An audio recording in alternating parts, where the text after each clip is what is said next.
Dieu veut que votre vie change. Dieu veut la paix dans votre foyer. Dieu veut votre réussite. Oui, bon Dieu veut.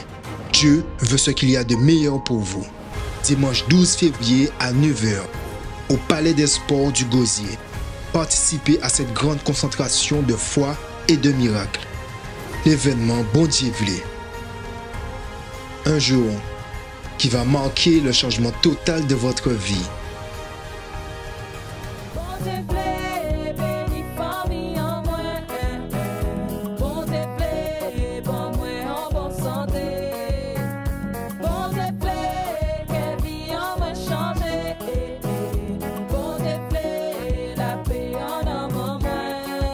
Événement Bon Dieu veut. Entrée et stationnement gratuit. Plus d'informations au 05 90 28 33 83.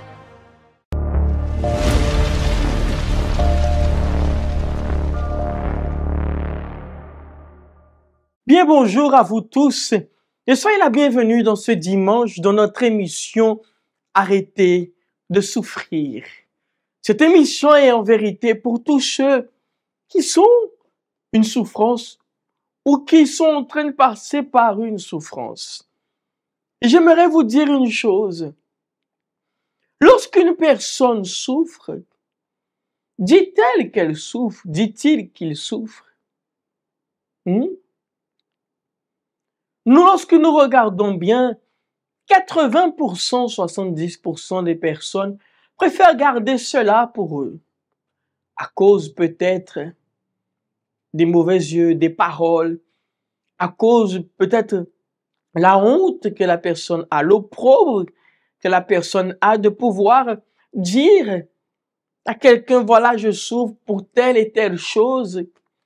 Il y a la honte aussi parce que peut-être c'est une personne qui, en vérité, n'a jamais été une personne qui souffre, qui a souffert, mais qui aujourd'hui se retrouve en train de vivre une souffrance dans sa vie. Une personne qui n'arrive pas à expliquer, n'arrive pas, vous savez qu'il y a des personnes qui souffrent aujourd'hui et qui n'arrivent pas à expliquer ce qu'ils ressentent.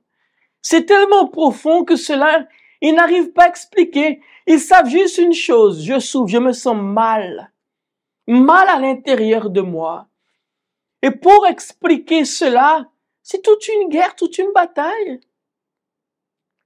Et le plus souvent, à la fin, vient toujours ces pensées, les pensées obscures, les pensées négatives, les pensées qui poussent parfois la personne à commettre certaines, je peux dire, certaines choses irréparables, certaines actions irréparables. À l'exemple du témoignage que vous allez voir, cette personne qui est passée par là, qui a voulu mettre fin à sa vie, mais qui aujourd'hui n'a plus envie, de mourir, excusez-moi de l'expression, mais a la vie à l'intérieur d'elle, de lui, veut vivre. Alors j'aimerais vous dire ainsi, il est important que vous puissiez comprendre que cette émission, elle vous apporte à trouver la vie. Mais pas n'importe quelle vie. Pas n'importe quelle vie. Parce que peut-être vous dites comme ça, mais je vis déjà. De quoi vous êtes en train de me parler? Vous n'êtes pas en train de vivre. Vous êtes en train de survivre par rapport à la souffrance, aux problèmes que vous avez. Il y a une chose entre survivre et vivre véritablement. Alors j'aimerais que vous puissiez observer ce témoignage qui en vérité vous montrera qu'il y a un remède. Je ne vais pas dire une solution, parce que solution, vous entendez peut-être trop ce mot, mais un remède à la souffrance que vous êtes en train de vivre, à la souffrance que vous êtes en train de traverser. Et tout cela à travers les témoignages que vous voyez ici dans les émissions Arrêtez de souffrir. Et j'aimerais vous dire, vous qui voulez ou qui souhaitez un jour nous contacter, notez ce numéro qui s'affiche ici, en bas de l'écran ici, ce WhatsApp. Pourquoi j'invite beaucoup pour le WhatsApp et non le fixe? Parce que sur le WhatsApp, il y a un contact direct. pouvez envoyer un audio, un message. Et je peux dire, sur le moment, vous allez recevoir, dans la minute qui suit, vous allez recevoir un message. C'est pour cela que j'invite beaucoup dans cette émission à prendre le WhatsApp. Non pas parce que nous voulons savoir qui vous êtes, mais nous voulons avoir un contact direct, parler avec vous, vous donner une direction vis-à-vis à ce que vous traversez. Mais je vais vous laisser avec ce témoignage. Mais avant, je vais vous laisser avec ce spot général de notre centre d'accueil universel. À tout de suite. Il y a des moments dans la vie où la seule envie est juste de fermer les yeux et oublier, ne serait-ce que pendant quelques secondes, tout ce qu'il y a autour. Les problèmes financiers, la souffrance des êtres chers, les difficultés à maintenir le foyer et même la tristesse qui se trouve là à l'intérieur. Il y a des moments ainsi où on voit simplement tout en noir, sans solution, sans espoir. Mais au milieu de cette obscurité, il y a toujours une lumière pour changer, pour enlever l'angoisse et apporter l'amour, l'assurance, la force. Il y a une lumière pour rappeler qu'il y a toujours une solution. Et cette lumière, c'est Jésus. La lumière du monde, c'est moi. Si quelqu'un me suit, il ne marchera pas dans la nuit, mais il aura la lumière qui donne la vie. Si vous voyez tout en noir, qu'il semble n'y avoir aucune solution pour vous, laissez la lumière de Dieu éclairer votre vie et changer votre histoire. Venez chercher cette lumière dans le centre d'accueil d'hommes le plus proche de chez vous et participez à des réunions pour recevoir la bonne direction de Dieu dans votre vie. Pour plus d'informations, contactez-nous par WhatsApp au 06 90 55 16 70 ou sur notre ligne Ami 24 heures au 05 90 28 33 83. Bonjour, je m'appelle Diana. Donc, j'ai connu le centre d'accueil il y a maintenant quelques années. Et avant de connaître le centre d'accueil, mais comme tout le monde, hein, j'avais des problèmes. Ma vie, en fait, n'avait plus de saveur, n'avait plus de goût. C'était compliqué au niveau de ma famille, c'était compliqué au niveau de la santé. Sentimentalement, ben, ça n'allait pas non plus. En réalité, ça a été une chaîne de problèmes, en fait. Et je m'en sortais plus. Je m'en sortais plus jusqu'au moment où j'ai vu le médecin un jour. Et le médecin m'a dit que j'étais en dépression. Depuis que j'étais toute petite, depuis environ mes 9 ans, j'ai toujours eu un vide, une tristesse. Je supportais très peu les commentaires. J'avais déjà des envies de suicide à l'âge de 9 ans. J'avais pas la présence de mon père, donc j'étais un peu chagrinée. Au niveau de ma famille, c'était compliqué. Après, je suis devenue maman très tôt. Et quand je suis devenue maman, qui dit maman dit responsabilité. Défendre ma cause d'être maman très très jeune et vouloir travailler, vouloir faire des études alors que légalement c'est pas possible, tout ça aussi ça a causé des problèmes. Et finalement, ben, en essayant de me battre à la force de mes bras, en essayant de m'en sortir, ben, j'ai pas constaté à quel moment où je suis vraiment devenue dépressive. Tous les soirs, je pleurais, je dormais plus.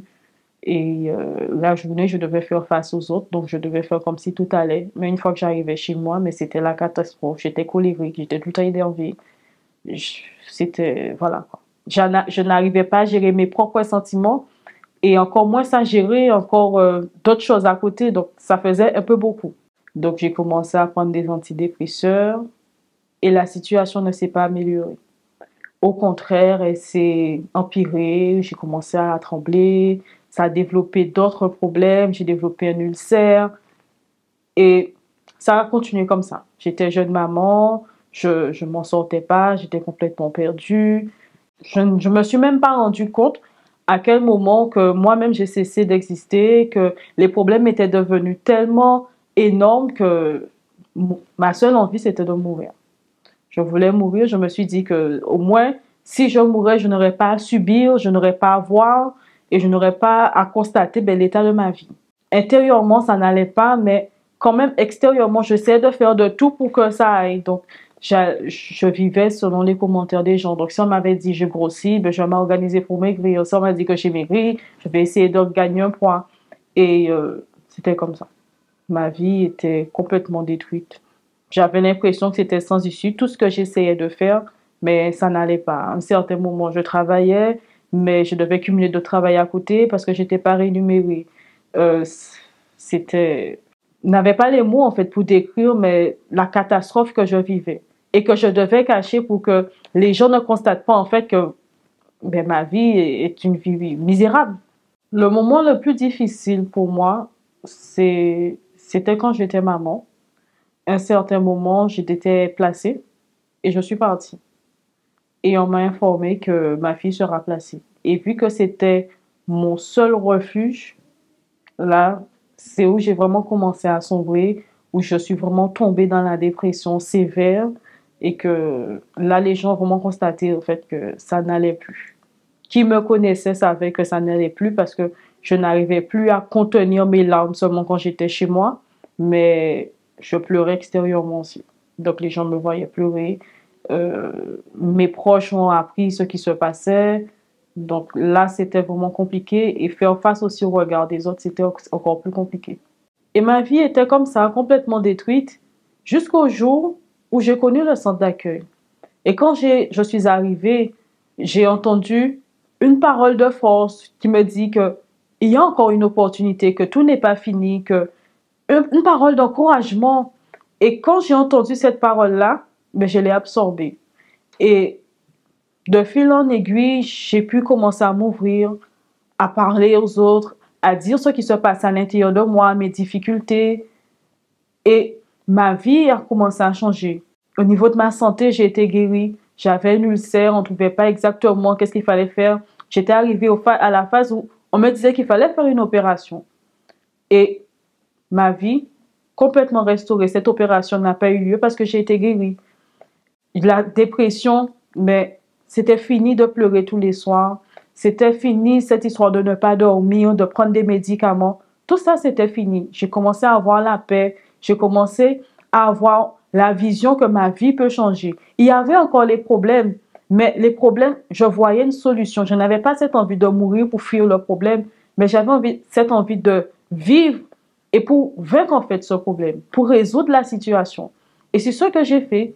Et j'ai fait confiance à Dieu. J'ai parlé à Dieu exactement ce qui se passait à l'intérieur de moi. Et c'est à ce moment-là que toute ma vie a commencé à être restaurée. Ma vie spirituelle, plus de dépression, j'avais la paix, je dormais. Au niveau de ma vie sentimentale, moi qui ne croyais plus en l'amour, aujourd'hui je suis mariée, avec ma fille, mais ça va, maintenant elle est grande, c'est une ado, et j'ai pu m'occuper d'elle jusqu'à l'heure d'aujourd'hui, parce que la main de Dieu m'a soutenue. J'ai eu cet espoir en fait, et cet espoir, mais c'est Dieu qui me l'a donné, à travers des propos que j'ai faits, à travers la manière que je me suis ouverte, que j'ai été sincère, et donc du coup, on a pu m'aider à m'en sortir. Si vous êtes en train de passer par un moment difficile, peut-être vous êtes en pleine dépression, que les médecins ont dit que pour vous, il n'y a pas de solution, que vous voyez même financièrement, vous ne vous en sortez pas, que personne ne croit en vous, que vous voyez que les problèmes sont une montagne que vous ne pouvez pas gravir, que vous ne pouvez pas vaincre, je vous dis en fait qu'il y a encore de l'espoir. La main de Dieu n'est pas trop courte pour vous secourir. Et le même Dieu qui m'a guéri, qui m'a donné la paix, qui m'a permis de vaincre la dépression, d'avoir une famille unie et aujourd'hui d'être mariée, c'est le même Dieu en fait qui peut faire encore mieux dans votre vie. C'est le même Dieu en fait. Dieu n'a pas changé et il veut vous aider. Pour cela, il suffit juste de le faire confiance et de vous ouvrir, être clair avec Dieu parce que Dieu connaît déjà votre souffrance. Vous qui voyez ce témoignage, je vous invite en fait à arrêter de souffrir, arrêtez seulement de regarder la situation et de voir qu'il n'a pas de solution parce que Dieu est la solution. N'hésitez pas, arrêtez de réfléchir. La solution, aujourd'hui, c'est Dieu qui peut vous la donner. Vous voyez que à travers ce témoignage que vous venez de voir, il y a véritablement un remède, comme je disais tout à l'heure là. Et ce remède, il vous aidera à voir non seulement la solution, mais à voir plus clair de la réponse que vous voulez envers Dieu. Et tout cela à travers de la parole. Ici, dans notre centre d'accueil universel, tout ce que nous faisons est lié à une seule chose, la parole, la Bible, est lié à ceci. C'est pour cela que j'aimerais vous inviter. Faites un défi. Je peux même vous défier maintenant. Si cette parole, elle ne fonctionne pas dans votre vie, ça veut dire qu'il n'y a pas de Dieu ici, dans ce centre d'accueil. Mais il faut que vous veniez. Il faut que vous preniez l'initiative d'être là au centre d'accueil, d'assister aux réunions, de mettre en pratique. Et vous pouvez être sûr, en un mois, si vous ne voyez pas une différence, un changement dans votre vie, alors je dirais, et je peux dire ici même, en direct, vous n'avez plus besoin de venir. Parce que nous sommes, mais nous serons alors peut-être des charlatans, des personnes qui disent, mais que derrière, il n'y a rien qui se produit. Mais si elle est vraie et que vous voyez ce changement, alors vous allez devoir accomplir une chose, donner votre vie à ce Dieu qui a changé votre vie. Ce Dieu qui vous a montré qu'il est là avec vous. Parce que nous croyons ce que nous lisons. Nous mettons en pratique ce que nous lisons. Nous croyons ce que nous sommes en train de vous dire. Sinon, nous ne serions pas ici. Alors c'est à vous de peser le pour et le contre. C'est à vous de peser et de voir. Suis-je décidé à changer ma vie? Suis-je décidé à me lancer? Après tout, qu'est-ce que j'ai à perdre? C'est peut-être tout déjà perdu. Je n'ai plus d'autre solution, d'autres remèdes. Qu'est-ce que j'ai à perdre encore de plus? J'ai peut-être perdu ma dignité. Vous avez peut-être perdu votre dignité. Vous avez perdu peut-être votre renommée. Vous avez perdu votre travail, votre famille, votre santé. Perdu votre sommeil. Qu'est-ce que vous avez à perdre encore qui vous empêche de venir ici à l'église? C'est ce que nous devons penser. Parce que parfois, lorsqu'il y a des choses qui sont bénéfiques pour moi, je suis réticent. Nous devons analyser. Vous devez analyser et prendre la décision d'être là. Notre centre d'accueil est ouvert, mes amis. La réunion à 7h qui va commencer. La réunion à 9h30. À 15h, nous aurons la prière forte. Nous allons déterminer que toutes les chaînes soient brisées. Tout ce qui enchaînait notre vie soit brisé. Et demain, lundi, nous aurons notre réunion en faveur des projets, la vie financière, économique et financière. Alors, c'est à vous.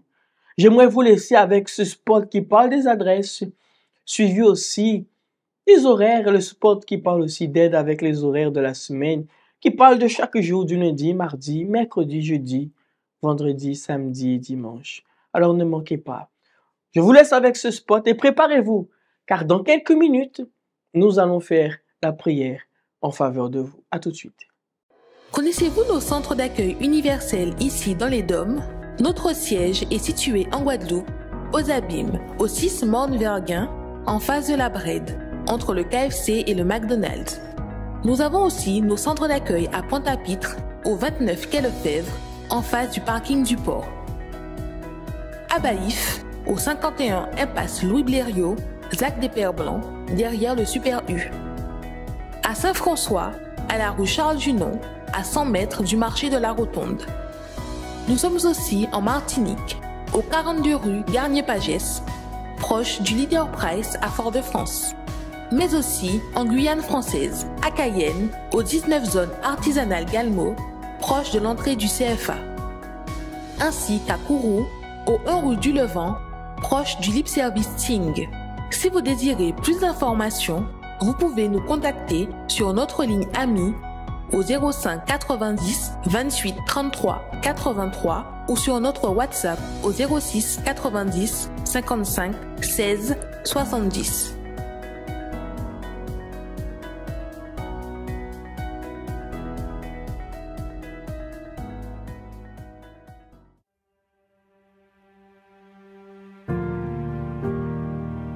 Quand vous regardez autour de vous, vous voyez que tout le monde semble être heureux. Vous aussi, vous aimeriez avoir ce bonheur. mais vous ne l'avez pas à cause d'un problème que vous ne pouvez pas résoudre. Chaque humain affronte des situations qui sont difficiles, mais dans de nombreux cas, peu importe à quel point vous essayez, vous voyez que seul, vous ne pourrez jamais les surmonter. Quelle est la situation qui enlève votre paix? Votre santé fragile ou celle des membres de votre famille? La division dans votre foyer? Les portes qui sont fermées? Les vices? Mais même quand tout semble perdu, sachez qu'il y a une solution, une clameur, un lieu de guérison où les miracles arrivent dans la vie de ceux qui croient. Ne manquez pas cette occasion de changer l'histoire de votre vie. Tous les jours, trouvez une porte ouverte pour résoudre votre problème. Lundi, recevez une orientation pour votre réussite financière. Mardi, déterminez la restauration de votre santé. Mercredi, renforcez votre communion avec Dieu. Jeudi, clamez pour votre famille et votre vie sentimentale. Vendredi, venez chercher la délivrance spirituelle. Samedi, priez pour tous les cas qui sont impossibles. Et dimanche, commencez la semaine avec la bonne direction de Dieu. Universel d'Homme, en Hawaï. Alors, vous avez pu voir le spot des adresses, aussi le spot qui parle de chaque jour. Vous voyez que chaque jour, il y a une réunion pour un domaine de votre vie. Le lundi pour la vie financière, mardi pour la santé, mercredi, l'étude biblique pour tous ceux qui veulent avancer avec Dieu, le jeudi pour la famille, le soir spécialement, la thérapie de l'amour, pour vous tous qui voulez des enseignements dans votre vie sentimentale et familiale. Alors ne manquez pas le jeudi à 19h. Et bien évidemment le vendredi, le jour de la prière forte ou le jour de la prière de la délivrance, où nous imposons les mains. Samedi, les cas impossibles, vous qui êtes en train de vivre une situation qui paraît impossible, alors à 8h ou à 15h. Et dimanche, comme vous savez, c'est le jour du Seigneur, le jour de la bonne direction. Et en parlant du dimanche, dimanche 29, vous allez recevoir exactement, on va vous montrer ici sur l'écran, vous allez recevoir cette huile, je veux dire, cette huile bénie que vous voyez ici, qui est l'huile du tout est accompli au mont Carmel. Dimanche 29, soit à 7h ou à 9h30, comme vous voyez ici, il dit, venez recevoir votre flacon d'huile bénie en Israël, qui est sorti d'Israël. Ce flacon que vous voyez ici, vous qui êtes en train de me regarder, ce flacon, je ne sais pas si vous voyez, je vais rapprocher un peu, voilà. Ce flacon ici, vous allez recevoir un aussi, et vous allez en faire usage dans votre santé, votre famille, vos êtres chers. Et on va vous montrer, on vous montrera encore dans la semaine, là, à partir de lundi, toutes les personnes qui ont fait usage et qui ont reçu un miracle, une bénédiction, une guérison. Mais ce n'est pas l'huile qui va changer quelque chose. L'huile n'a rien de spécial, elle a juste été consacrée. Mais ce qui est spécial, c'est la foi que vous avez là à l'intérieur de vous. La foi, lorsque vous allez la mettre en pratique, là, avec cette huile qui est ce point de contact, là, pour votre vie. Alors, je vous invite à être là ce dimanche 29, soit à 7h ou à 9h30. Mes amis, c'est le moment de la prière. Nous allons prier en faveur de chacun d'entre vous. Parler avec bon Dieu, c'est ça nous toutes besoin. C'est lui qui a nous force pour nous arriver à affronter toute difficulté qui vienne contre nous. Pareil en de l'eau, c'est moment à la prière. Seigneur mon Dieu et mon Père, je prie en faveur de chaque personne, de ceux qui sont là au centre pénitentiaire, ceux qui sont là à l'hôpital, couchés, souffrant, ceux qui sont chez eux aussi et qui en vérité sont en train de souffrir grandement, des personnes qui veulent s'en sortir, veulent la solution, des personnes qui peut-être sont en train d'espérer en l'Éternel, sans même savoir si un jour ils vont trouver la paix. Mais je te demande, Seigneur, de répondre à la prière. Enlève les gémissements, enlève la souffrance, la douleur, l'oppression, la tristesse, les mauvaises pensées, les mauvais esprits, tout ce qui est en train de nuire à la vie de cet homme, cette femme qui est en train de nous assister, que cela soit ôté. Au nom de mon Seigneur Jésus, j'étends mes mains et je détermine en faveur de vous que vous veniez à être libres, libres maintenant de tout ce qui est en train d'agir, tout ce qui est en train d'oppresser, d'opprimer votre vie. À partir de maintenant, soyez libres. Que mon Dieu vous libère. Seigneur, je bénis et je consacre ce verre d'eau, cette bouteille d'eau. Et qu'à travers cette eau, que tu sois l'eau de vie à l'intérieur de cette personne qui va lui redonner la santé, la force, l'espoir de continuer à confier en l'Éternel. Soyez bénis là où vous êtes. Buvez de cette eau là où vous êtes, au nom de Jésus. Amen et grâce à Dieu. Amen. C'est pour cela, voyez une chose, il manque juste une décision pour que votre vie change. Une, pas beaucoup, une décision. Et cette décision, elle portera de grandes victoires à l'intérieur de vous et dans vos chemins. Pour cela, je vous dis que l'Éternel vous bénisse et un excellent dimanche. L'huile d'olive est un élément fréquemment utilisé dans la préparation des aliments ou encore pour ses bienfaits dans les cosmétiques. Mais cet élément est aussi mentionné de nombreuses fois dans la parole de Dieu avec une grande importance physique et spirituelle qui perdure jusqu'à nos jours. Avec elle, les rois et les sacrificateurs étaient consacrés selon la volonté de Dieu, démontrant ainsi son approbation. Les infirmes et les malades étaient oints afin de leur apporter la guérison divine. Elle était aussi le symbole d'une grande richesse et de prospérité. L'huile bénie a une grande signification car elle symbolise la présence de Dieu et du Saint-Esprit. Dimanche 29 janvier à 7h ou 9h30, venez recevoir un flacon d'huile bénie en Israël à utiliser comme point de contact de la foi pour la guérison, la délivrance et la protection. Où que cette huile arrive, mon Père, arrive les guérisons divines, la délivrance, la transformation de vie. Rejoignez-nous dans notre siège au Centre d'accueil universel des Abîmes ou alors dans le centre d'accueil d'hommes le plus proche de chez vous. La distribution d'huile bénie en Terre Sainte.